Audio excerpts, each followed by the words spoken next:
Who are going to give us a fantastic 45-minute presentation called The Best Proposal in the World Tribute. So, shall we see? Over to you guys.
Welcome for the third time in Amsterdam.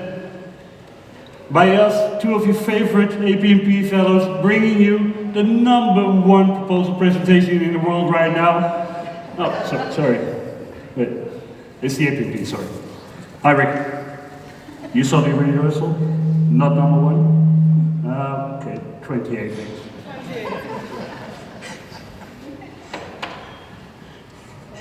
So, the University of Manchester discovered that from the age of 40, we really only like old stuff we already know.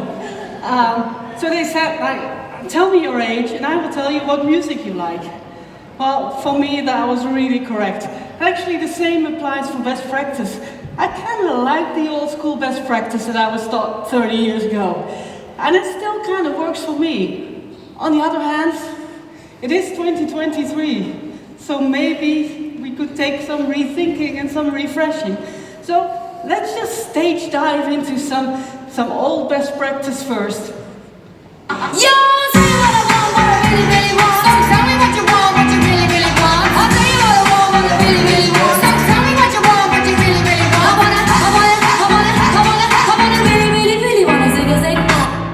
The Spice Girls. It wouldn't be strategic proposals if the Spice Girls weren't there. We love those, for obvious reasons, but mostly because we think they were great proposal managers as well. They were the inventors of the proposal strategy, telling me what you want, what you really, really want, encouraging our customers to look behind the requirements of an RFP and find out the real needs of the customer. And you like your old music, don't you? Yes, I Don't you wish your girlfriend was hot like me? Don't you wish your girlfriend was a freak like me? Don't you? So 2006 gave us some more girl power. The Pussycat Dolls showing us and telling us about the benefits, linking them to customer needs and using the unique selling points. Using this win theme throughout their song, saying don't you all the time and then actually giving the arguments behind that. So great example of use of win themes. And you can repeat it time after time after time after time, and you like it.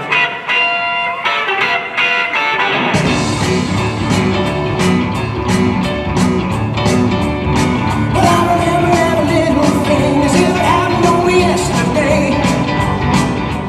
And I only realize now that wearing these these things probably isn't a good idea. But sorry for that. Everybody knows this one, I guess. It's a classic. It's a classic story about a girl and a boy, but it's a classic story which almost took nearly 9 minutes on the album version, which is way too much if you want to press that on a 7-inch record. So it's probably relatable to you guys. If you have a great story, but you have a page count, and you want to have the story on 2 or 3 pages. It makes it very hard, but the page count is probably not for nothing. So we can also think, well, is it really necessary to tell a story?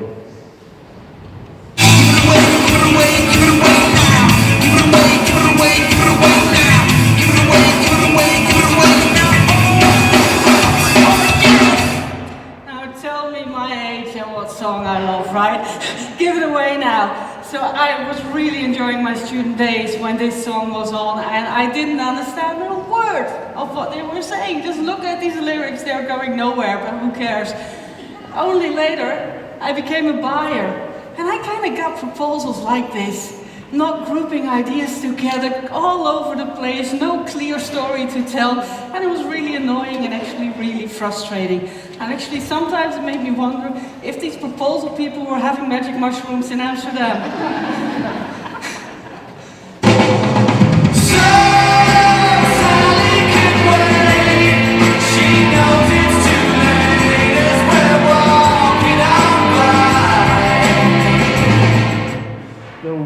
Sound, invented by one of the most famous producers in music history, Phil Spector. Famous because he produced the Beatles, Tina Turner, and many other bands, but also famous for the wall of sound. He created the sound based on not only a bass guitar and a lead guitar and some drums. Now he recorded the whole orchestra and mixed it with a tape of another orchestra and mixed it with a tape of another orchestra. And add some echo to it and add some reverb to it and maybe another orchestra, and then you have a wall of sound. Almost not possible to recognize any instruments anymore. Which reminds me always from the pages we do in our proposals. We call it a wall of text. Yeah, and woe and behold, 2 years ago when APMP on the LinkedIn, they actually gave us this great top tip, telling us that if there wasn't enough room on the page for all of your words, you should just make the margin smaller. No, I'm always fighting with my customers on this anyway. Don't do it, leave out the unnecessary words. Stick to the point. Stick to the point, Jessica. 2 steps forward, 2 steps back. We come together, some will sing some trumpet. Here ain't fiction, natural bad. We come together, some will sing some trumpet. It's not about us. Yeah, so truly trip down memory lane. What 15-year-old didn't want to be Paula Abdul? I want to be with MC Scat Cat, he's so cute. But what they did here, and what the reason is that we still remember this, is this perfect combination of the visual part and the auditive part, hearing the same thing you're seeing and combining them together perfectly. Now, I think the challenge to us is to do the same with graphics and text in our proposals, right?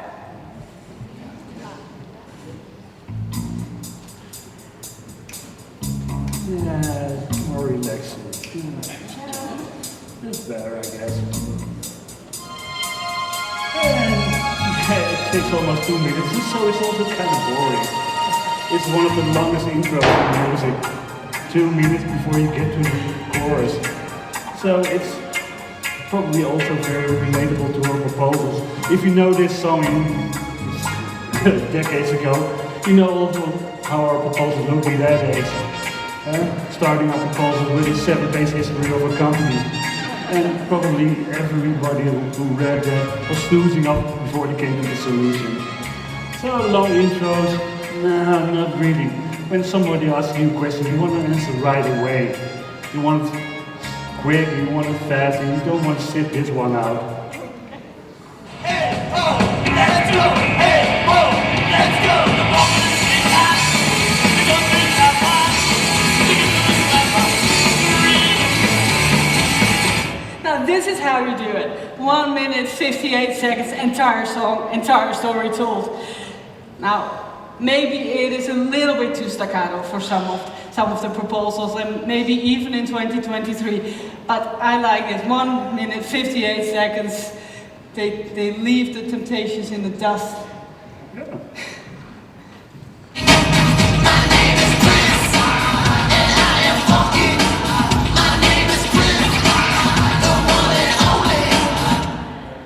There's someone on the third row who's still waiting for you to dance with music. I won't mention his name. But yeah, his name is Prince, but he didn't have to tell you because he probably recognized the symbol he uses for himself, the love symbol. But it also means quite a lot for him as he introduced this symbol. It was a whole story behind it of exploitation of artists and, well, a very long story. But so you can see you can make with one symbol a lot of text obsolete. So it's one of the most underrated best practices, I guess, in our proposals. And for you who flew in this morning on Schiphol, well, where would you be without the symbols on Schiphol? Imagine that was all text. You'd never be here on time, I guess. Oh, Richard, again. Ah, shoot. Come on, every time same with the rehearsals too, he just doesn't think of... Okay, cool.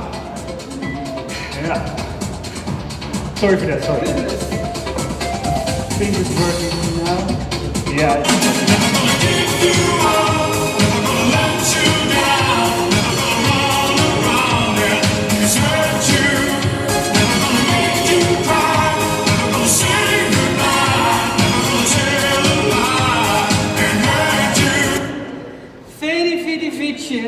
Blood, sweat and tears. Yes, we can. 3 is the smallest group of words that you can use, and it works so well. But how come? 1. Because it feels like it's complete. It gives a sense of being comprehensive. 2. It's easy to understand, because we struggle with remembering stuff.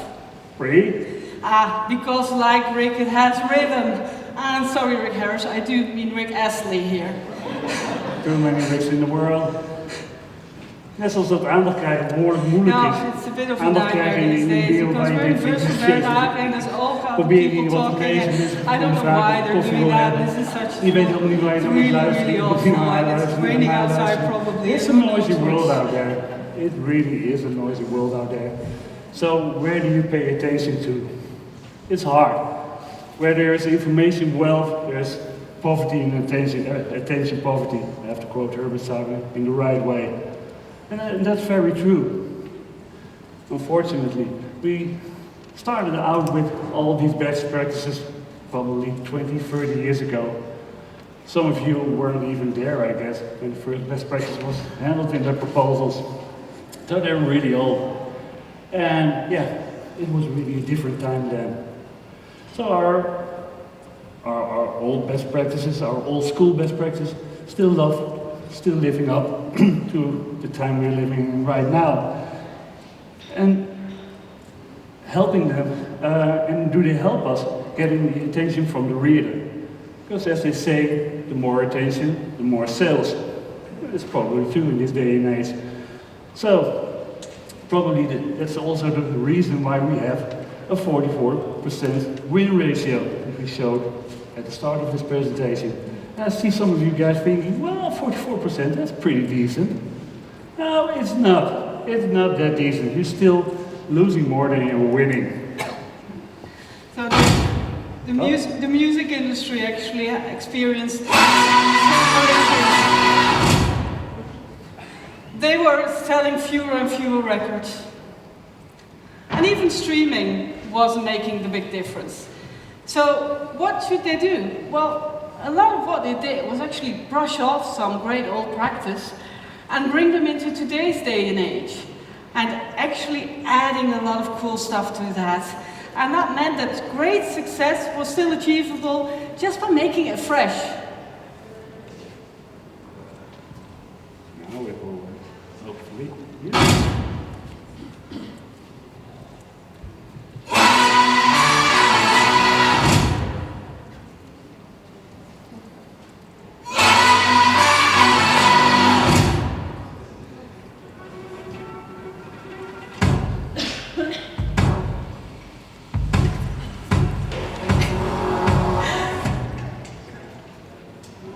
No, not these old guys, I said fresh, Richard.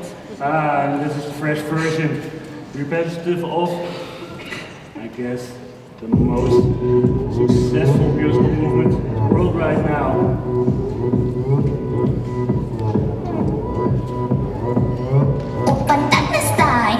These guys are really making money.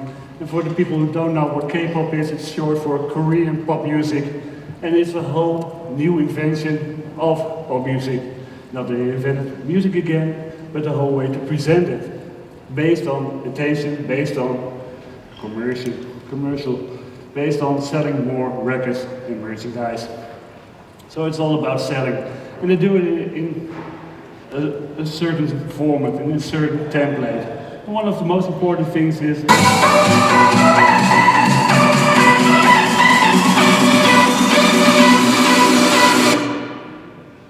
like us, it has to be extremely beautiful, extremely handsome, pretty in everything they do.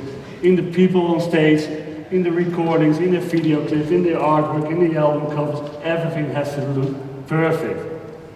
But power of three does.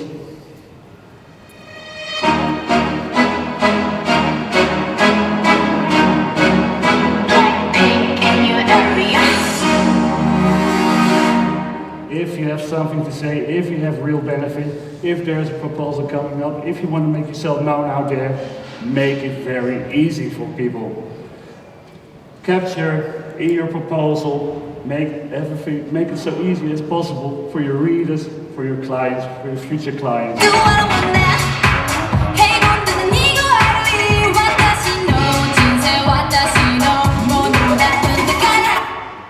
And interestingly is, well, don't be puristic about your hairstyle, your way of communication. If you want to have a broader audience, and you think, well, Korean is not big enough, well, add some English words in there, and automatically you will make it easier for international people to listen to your songs also and to sing along with them.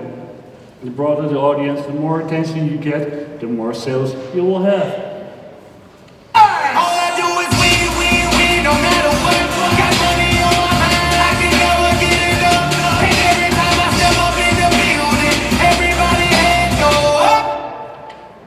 And the same goes for proposals. There were some people wondering in the back, does he ever start about proposals? Yeah, we do, not much. You hear about proposals enough, I guess. But the whole system and the whole invention of K-pop and the whole way of integrating everything, band, music, artwork, everything, colors, we can do the same with our proposal also. The only difference maybe is to change our mindset in that. It's not the best thing to put all our best practices in a proposal and make the best proposal in the world. The best proposal in the world is actually the way we use our best practices to make them win, to make our proposals win, I guess. And that's maybe a bit of a shift. So, the Spice Girls, I guess it's not okay anymore to do the Spice Girls. I mean, Richard's been convincing me of this K-pop thing. But let's just see, can't we spruce that up a little bit? I'm sure it still works.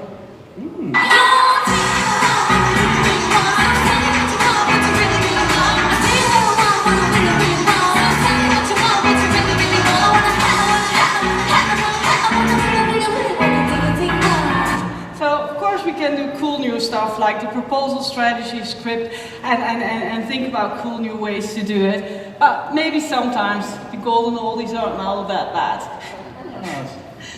Anyway, let's get into some And luckily there are enough new strategies, I guess. Yeah, one of the great strategies that we can learn a lot from, I think, from K-pop is teaming up. They are not afraid to team up with someone else if that gives them a better value proposition. Like Blackpink teaming up with Dua Lipa, helping both artists to break through into a new market. Blackpink into the US market and Dua Lipa into the Asian market. It's something that we also see more and more in proposals. Our customers are asking us more and more complex questions that maybe even if we can do it all by ourselves, it's probably not the best value proposition that we can offer. And we all know that it's a big nightmare partnering with other people. But I think the main reason really is because we don't start thinking about it until the RFP arrives. Well, we had strategy, but we also had the win themes, one of the old school best practices. And as Janneke said, well, there are some people over here who think, well, win themes, the repetition of your win theme, of your benefit through your whole document, cascading it from the front cover, your summary, your headers, your footers, your solution, the back cover maybe. It's kind of annoying for readers, isn't it? Repetition. So maybe we'll get some inspiration from K-pop then.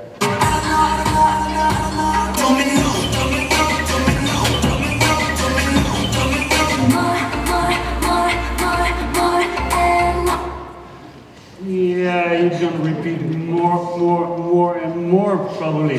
No, you're not writing the next bestseller. No, you're not writing poetry.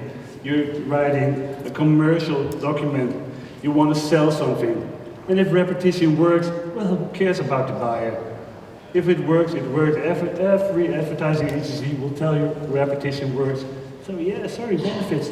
You have to repeat them more, I guess. Get on up, get up, get on up, Bobby. Should I take him to the bridge? Go ahead, take him on to the bridge. Take him to the bridge. Can I take him to the bridge? Take him to the bridge. Get me down. Come on, stay on the scene. Now, I think we can combine this new best practice with just repeating, with a lesson that we can learn from the old music industry. James Brown was one of the great examples of doing the whole repeating thing of get up, get on up, and you can do that basically without it. I can keep it up for like an hour, but for some people it does get a little bit boring, and that's why they came up with the repetition break, or rather the bridge. Take to the bridge. So that's what that song actually means, and what that means is that you do the chorus a few times, and then once it's starting to get a little bit boring, you do a repetition break. And I guess the same would apply to any proposal, because we do want to give the customer a recognizable structure, different chapters all kind of having that same structure, the same story flowing through, but then maybe breaking it up here and there with a great graphic, or maybe a story about a customer or about one of the team members. So both making it recognizable, but at the same time keeping it a little bit fresh, just like James Brown. We're in a fast-paced world, aren't we?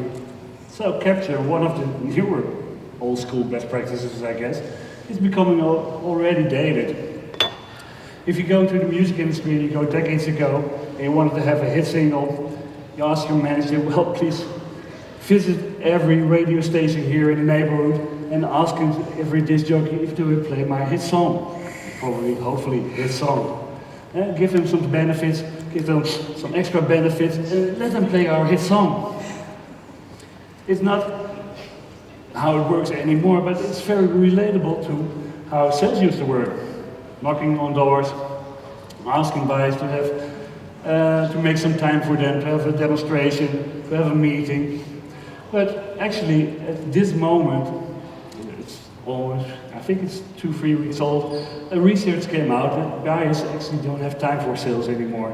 If they want information, they will find it out online. So maybe we can have some inspiration from K-pop for that one also.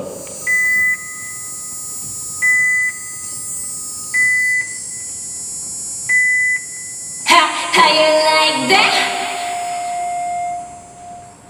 So what they do in K-pop is not try and go see all of these DJs once the record is ready. No, they start hyping it early on. They're creating a buzz. They're already sharing parts of the song. They're sharing the dance moves, and I know mine needs some work.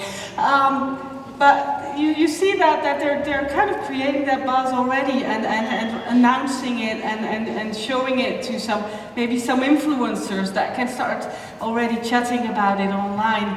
The big thing really is that it's turned into a sales campaign or a capture campaign instead of just hard selling.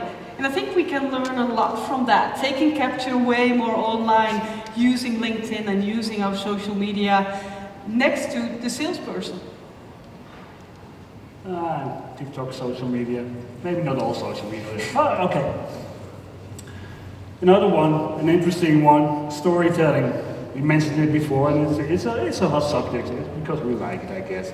We like stories, we like writing. But as we also questioned before, is it still relevant? Do we need to write whole stories? Because people don't like to read anymore. People don't have the time anymore. People have to pay attention to your information in a very quick way. So is storytelling relevant? Or can we take an example of our Korean friends again?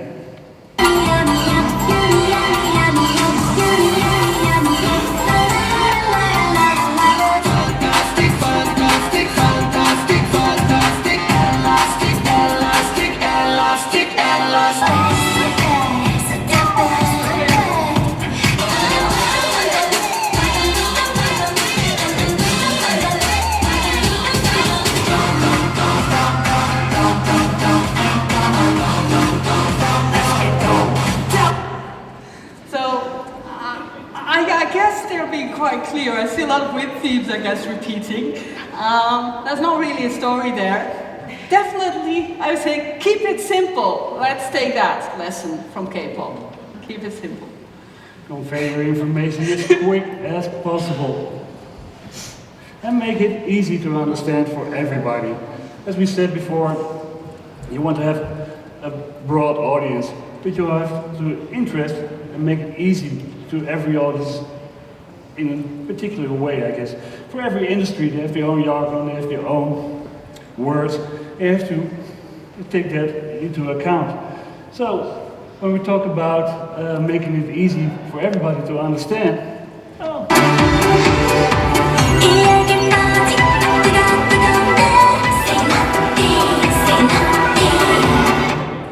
And we found finally a band with a worse accent than mine. Sorry for that. Korean group, very good. They were singing in Korean and English, if you didn't hear that. I'm trying to speak English, if you didn't hear that. WJSM, very famous in Korean, but yeah, not the best name probably if you want to go to America. So maybe you have to call yourself in a different way in America. And if you want to do some other things in other countries, like for example Japan, call yourself another name. Hojojosu. Everybody knows that name in Japan. It's no problem at all. So if something is interesting for a certain audience, well, don't be too puristic about it. Change it if necessary. If you have a solution, change the name if it makes it easier to sell it. But also in your proposal, it would be very interesting if you make it more personal. So the other thing with that K-pop does really well is actually they give something for everyone. I mean, there's going to be this presentation about integrity in proposals, and I worry a little bit how this clashes with this. But basically what K-pop does is that they've got different types of people in the band. So they've got the romantic person, they've got the leader, they've got the big brother. So something for everyone. And looking at proposals, we are of course always trying to write to these multidisciplinary evaluation teams and trying to figure out how to do that, because we also, according to old best practice, we need to write in one voice, right? Well, I think K-pop shows us that maybe we need to loosen up a little bit there, maybe make it really clear that your controller has been working on the return on investment part, and maybe even add his picture or his signature there, and maybe your tech guy, maybe have a quote from him full of jargon, just to show the technical guy that's reading it that we actually do know all of the difficult words. Now obviously you do still need a good proposal writer to make the whole thing readable. Not AI. Layout. A dream to do for some people, a nightmare for other people, and luckily there are external agencies of great teams you can hire, for instance, people in the UK. Yeah. Try strategic proposal. Great graphic designers. Great designers. But it's always a tough one. When I look at the Dutch market and I see the government tenders over here, I think, oh my God, 20 years and still this? Yeah, probably. But on the other hand, I see magazines in the supermarket and see, well, there can be a different layout. And they both have the same goal, I guess. You want in your proposal, the reader to go through your proposal, flip page after page, to come to your solution, to see all your benefits. And the magazine in the supermarket actually has the same goal. flipping you through the magazine, going from ad to ad. Very, very similar. And sometimes, well, you just have to have some creativity to do that, to make your proposals nicer and to get some more attention. I believe that's the best thing, more attention, more sales. So, how can you do that? Well, you can make it up your own, but you can also look for surprises in your layout by an external agency. And if we look at K-pop, well, they not always find surprising things themselves, but yeah, there's always a cameraman who will record your performance. And maybe even the earthquake.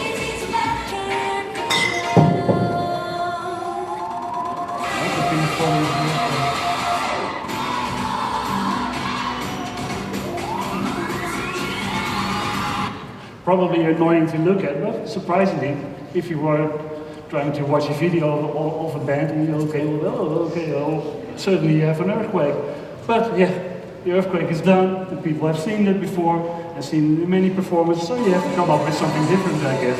And yeah, well, cameraman always find out something new. I'm sure you can do that also. It's called a washing machine. You can do it in different styles. Very quick, very slow hand wash, just more relaxing.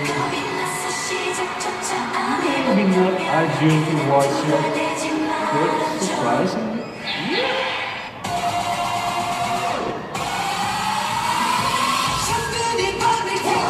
And before everybody not forgetting what not to do there. That was the last turn. You don't always have the possibility to propose in a video. There are also still graphics. Yeah, that's, and I do struggle with this whole annoying bit because I think I always get a little bit nauseous looking at the washing machine. Maybe it's my aversion to housework. But anyway, graphics is definitely a good old best practice to take into account here. And of course, from APMP, we know all about good use of graphics and action captions and all of that good stuff. What we can take from K-pop is actually use of color. Because one of the things that they do really well and really consistently and in an integrated way is using their colors. So all bands within K-pop, they have their 2 or 3 colors that they always use for everything. So you can recognize them from miles away. And this band Twice, for example, they chose the colors. And they're not being very inclusive here. They're using the pink and the, what's the other color again? Salmon. Salmon, thank you so much. So pink and salmon for the girls. Yeah. Women's Day, they definitely did pass them by. But using them everywhere, using them on their singles, on their clothing, on their makeup, in their videos, everything you see from Twice always has these 2 colors. And they're not being shy about it. And that's the part I like. Maybe sometimes we're being a bit too shy about our corporate colors. And maybe we want to be visible from 10 miles away. So I would say, let's try and figure out how this works, and especially please use this if you have to actually be anonymous. I see Wout, for example, snoozing off and say, oh, colors, yeah, that's an interesting subject. But the power of colors is really, really interesting. And I want to do some exercise with you guys, just to show how powerful colors are. So I'll show you an album, a record album, and I want to ask you from you, if you know the band or the name of the album, please Call out. Yeah. call out. Yeah. First, are there any German people here in the room? Please stand up. Please stand up. Okay. Willkommen. Maybe you recognize this famous album cover. Yay! Yeah, Super! you only saw black and red and he already knew. Cafe. Thank you, you can sit down. Thank you so much. Are there people from the UK in the room? Please stand up. You know the drill. Yes. Welcome. Maybe you know this one. Heritage, You are very doing good, so very great. good, very good. The Sex Pistols. And for my fellow Dutch, please stand up. Grote groep. Very good, a large group. Yeah, well done. Maybe you recognize this one. It's just Very too good. easy. And now you see all of those albums. Okay, there are classics, but are 25 years old. And still recognizable by the color scheme. So that really is the power of color. Don't underestimate it. So we've been using references in the same way forever and ever and ever, right? We use them as proof points to show that we've done this before, we've been successful before. Sometimes we get creative and we do a customer quote or maybe a little graphic instead of something else. But one wonders if you can take this a little bit farther than we used to do. So what you see in K-pop is that they are actually actively engaging their fans to do their work for them.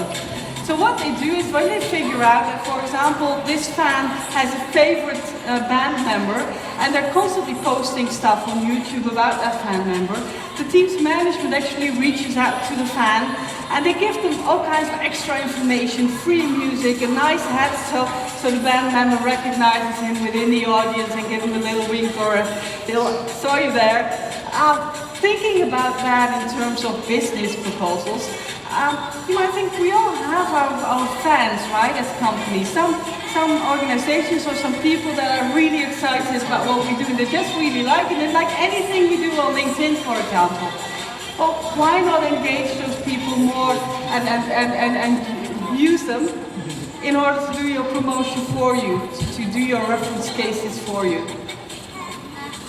Like. I'm glad you like it too. We were about to end Thank you so this much for stuff. liking it.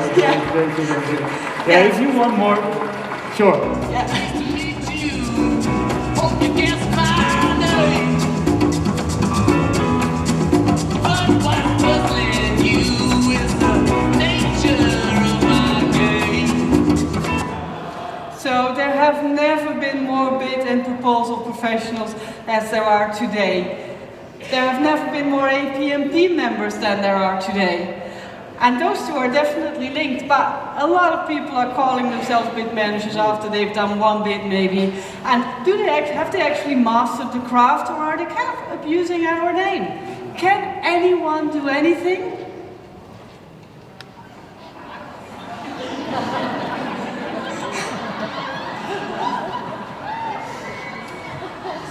Single ladies video, take one.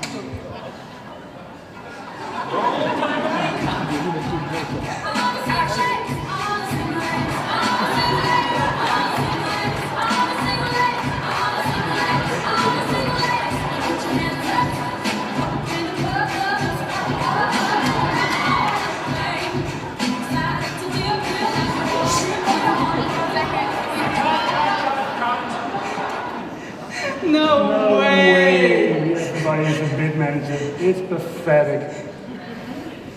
So You need to have. you need to have skills to do that. So what we see these days is that people basically download some free software and they get lucky and they create a hit record.